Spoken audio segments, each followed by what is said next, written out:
fourth in our championship, 23 points back coming into tomorrow night's race. Is the rider of the San Manuel Band of Mission Indians Yamaha, James Stewart.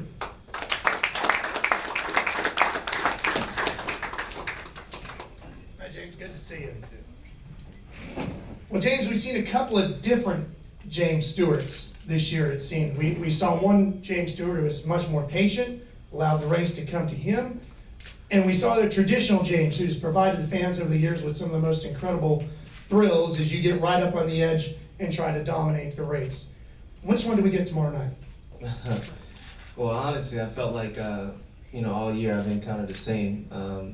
For me, I just think sometimes, like, at Daytona, going down there, and then, last weekend, just, unfortunate racing incidents, it's hard for me to kind of go back and try to change those, but I've been the same all year. I think in the beginning part of the seasons, I was kind of feeling my way out, and then, honestly, I felt like after, I think it was Oakland, I started kind of getting on the roll, just feeling better, in the racing and just kind of being around people, and I'm fortunate. I think we got to Atlanta and things.